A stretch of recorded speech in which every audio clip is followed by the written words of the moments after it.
listening to Snooty Podcast. Hey, what's going on? Welcome to Snooty Lounge Podcast. And today I got a special guest, and you know how I do it. You know I got to punch my man's in. From the West Coast, don't want to brag or boast. And yesterday I think we had a couple of toasts. But to the valedictorian, welcome Parker Way to Snooty Lounge Podcast. How you doing, man? My God, appreciate you having me. This has been a long time coming. We've been talking about this for months and months on end, just getting down, sitting down, and talking sports and just talking life, talking games. So I'm excited to be here. I can't wait to do this. All right, for sure. So let's go and get right into it. I see the hat. You got the Los Angeles hat, and I was observing social media and saw you had the Mamba kits. Yep. Tell me how did the Mamba kits come around? Yeah, so I've been a Kobe fan like my whole life. That was my my favorite athlete growing up. He was kind of like an inspiration for me, just like that work ethic and that drive just to be great was something that I always resonated with when I was an athlete growing up. And as I got older, the Mamba mentality took on a different perspective of like how it incorporates to life and how, you can, a lot of those things like you can translate into life and not just sports. And so I started to take on that mentality. And when Kobe died, it was just like a really, really rough time for me. And, it was my brother's birthday. One of my best friends was, up in a helicopter flying. So it was just a rough day. And then COVID hit right after that. But, I had these Lakers Converse that I bought a while ago. And I was thinking about, just doing some fun stuff with them because I wanted to deck them out or whatever. And then when Kobe died, I found this guy on Instagram, So Aloha, shout out. Shout out, bro. He makes his own patches and everything from Cali and everything. And I hit him up and I was like, yo, can I get some of these? And I told him kind of what I wanted.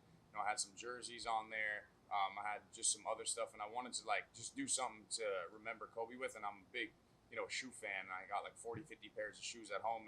But none mean more to me than that pair. Just I don't wear them a bunch, but just the meaning of the shoe and kind of what they mean to me and what Kobe means to me is just kind of, it's kind of everything. It's just my Mamba Day kicks. I wear them every 8/24 and, they're special to me because I spend a lot of money on them, but it's more the sentimental value every time I look down on them. It's just Kobe just means so much to me and he's, impacted my life in so many amazing ways. That's what's up. I'm a Mamba fan myself. When I was stationed in Germany, had a poster of all models and Kobe Bryant on the left side. I swear to God when I was stationed in Germany. But what is your fondest memory of Kobe?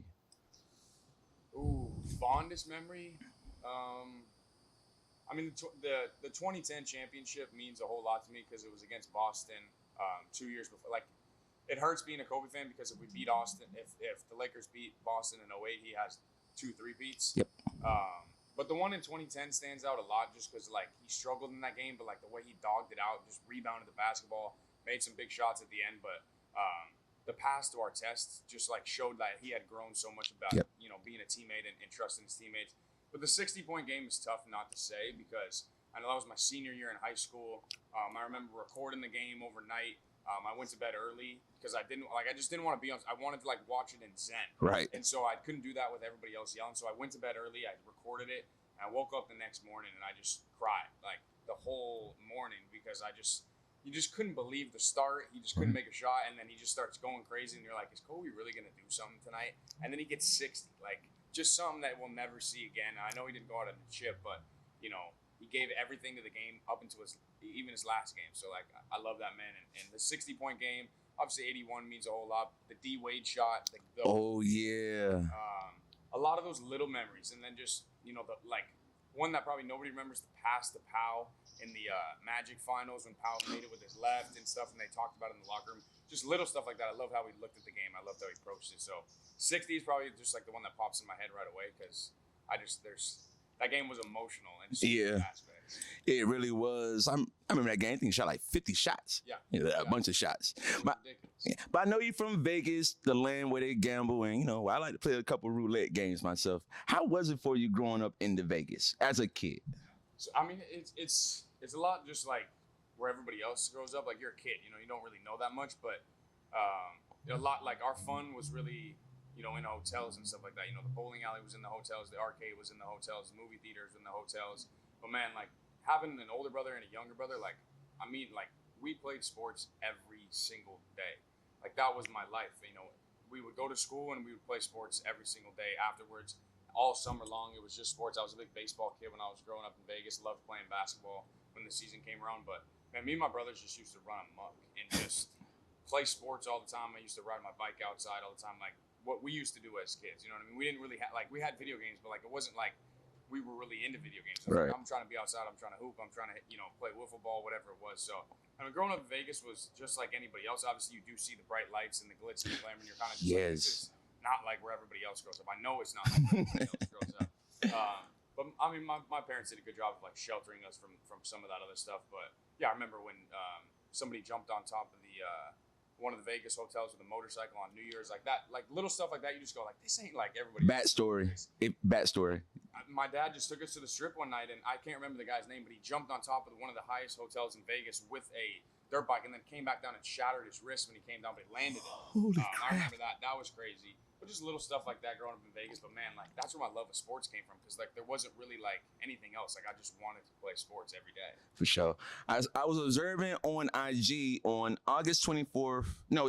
January 10th, 2013. You got a picture with Landon Donavan, and you're wearing a Lakers jersey. So it's just fitting that you just Lakers through and through. 100%. What was that game? I'll tell you the story. That game. So that was my first ever Lakers game. Oh my goodness gracious! That was my Christmas gift from my mom, and they played the Thunder that day when they still had Russ, Ibaka, Harden, and KD. The Lakers lost that game, but like I still remember just being like, I just saw four dudes that I love, and Kobe, Gasol, Derek was still on the team, Shannon Brown was still on the team, like all these young Lakers and all this, like all the Lakers players. But that was my first ever Lakers game, and we got there super early. Like my mom did the whole LA experience, took me on the train, like we did that whole thing. We stopped and got dank food down in LA, but we were just there super early, and Landon happened to be there. I was a big soccer fan at the time. He was playing for the Galaxy, and I was just like, kind of like we were taking pictures of him, and then he just came over. Super nice. Just we didn't even ask him to come over. He just came over, and he said what's up, and I dapped him up and everything, and we got a picture, and he signed like a little thing for me in my Lakers handbook or whatever. But he knew I was like a big fan, and I told him I had watched him play a bunch of times, and then the best part of the story is after he left, some kid behind me just goes, "Was that Cristiano Ronaldo?" Holy crap! And I was like, "Nah, bro. Like that was Landon Donovan. Like, and he was like the best American player in the world at that time. So that was really cool. That kind of grew my love for soccer, and little stuff like that just makes you love sports like even more, because like when the athletes are accessible to you, you're just like, damn, like they're just like me. They're just a human. They're just a person. They just happen to be damn good at whatever they do. You know what I'm saying? Yes. What are some other celebrities who you are in Vegas? So what are some other celebrities who you met? Just when you were growing up. We go to Summer League every year. That was really fun. Summer League, like when like Summer League wasn't as like big on social media, like when all like they'd close it down for Braun to pull up or whatever. Like it wasn't really like that when I was going. So like you would just meet like in the hallway. You would just see people, and I was young. So like I met Russ when he was coming out of UCLA. My little brother met like J.R. Smith, Darren Collison. Just like I don't remember all of them, but you just see people and you're just kind of like, this is not normal. Like there's just hoopers everywhere, and you're a little kid. But my favorite one was meeting Russ for sure, because I was a huge UCLA fan and he was coming out, and I was just like, no way, like that's Russell Westbrook. And so he was super nice, gave me his autograph, took a picture with me and all that stuff. So I miss going to Summer League as a kid. That was the best, like, because Vegas we didn't have pro sports, so like that was it for me. Like when Summer League would roll on and be like, yo, it's Summer League time. Like I'm gonna be at the gym for 8 hours today, back and forth, gym to gym, just watching people hoop. And I think 08 was the first time I really remember, because that was when Russ and Love and all them were coming out and playing. So I miss the Summer League days. But now it's kind of just like a little overhyped, and there's so many celebrities that want to go, and the guys want to sit courtside. It's just like, bro, like we're just here to watch the young kids hoop. Right. You know what I'm saying? So I do miss the Summer League times. Yeah. In 08, what was I doing? I think I just graduated high school or something like that. But speaking of hooping, and I know you're a hooper yourself, how was it hooping for you when you was in school? Like I know you was an athlete. Yeah, so I played, I mean, when I moved to Cali, I didn't play basketball. I played club soccer for like 3 years. And then in 8th grade, I kind of just looked at my mom and I was like, yo, I'm trying to hoop again. Like, what are we doing? Put me on a club team. And so my mom put me on the club team. I was the JV point guard as a freshman, then to quit my sophomore year to go play varsity soccer. And then I just was like, yo, I miss the gym atmosphere of just like playing in big games and just like locking somebody down, blocking shots, making them bucket in a tough situation. And so I played junior and senior year, and that was a lot of fun. Like my senior year, we were number 4 in the county at one point, and so we were like damn good. And we ended up losing the second round of the playoffs. But I loved hooping. I wasn't an offensive player. My game was always get people involved. I love passing and locking up the best player in the other team. Like that was my role. And I'd have to hustle anybody on the floor. I mean, I was first to the floor. I was diving on everything. I was just a grit guy. Like a lot of what, like I love watching Alex Caruso play because like he's a great offensive player. Don't get me wrong, but like the way he competes defensively, the way he gets people involved, attacks the rim, like that was my game. You know, floaters, attacking the rim. Oh yeah. You know, I had a super high inch vertical in high school from playing volleyball, so like I could get up and go get boards and go attack people at the rim, and so. You know, I do miss being that athletic. That's for damn sure. Simple question right quick. Would you rather dunk on somebody or would you rather spike the ball, pow, right in somebody's face? For volleyball? Yep. Yeah, I'm postering somebody every day of the week. Like that's not like that was my dream. Like the reason I wanted to play basketball was because I wanted to put back James over somebody. Like I just wanted to hit my head. Like yeah, I got you. But I pinned somebody once. That was sick. But no, I'd definitely pick postering somebody. I don't blame you. I always wanted to post to somebody myself, but I guess I got to have a good float game. I know your path to Full Sail was a bit different. What was your path getting here?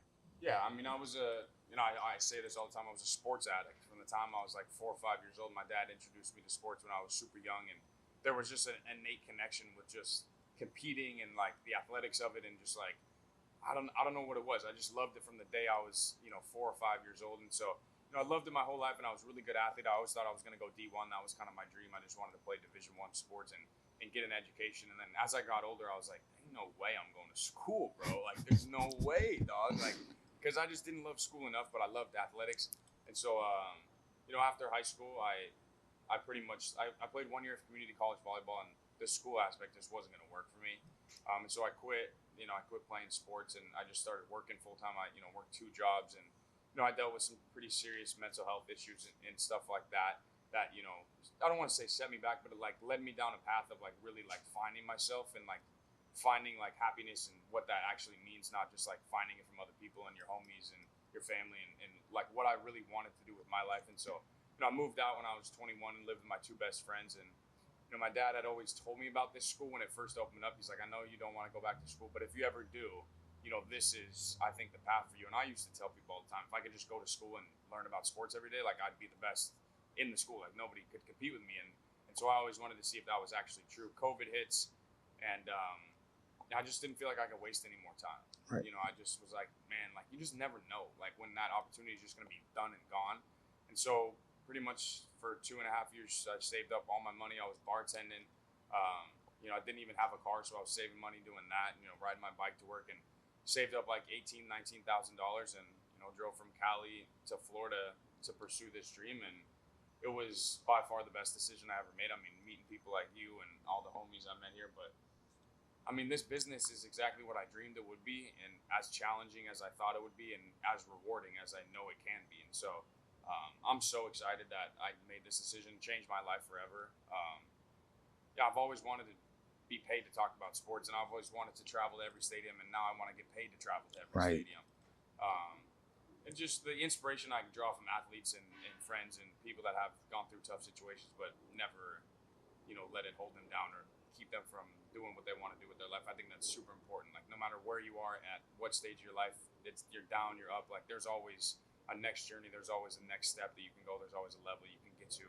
And this school has helped me reach a different type of level in my life and a different type of, joy from just doing this stuff every day and, seeing my friends succeed and seeing everybody else come up behind me and in front of me. And so I'm excited, man. I truly feel like this school will, in the next 5 to 10 years, take over the entire business. I truly believe that.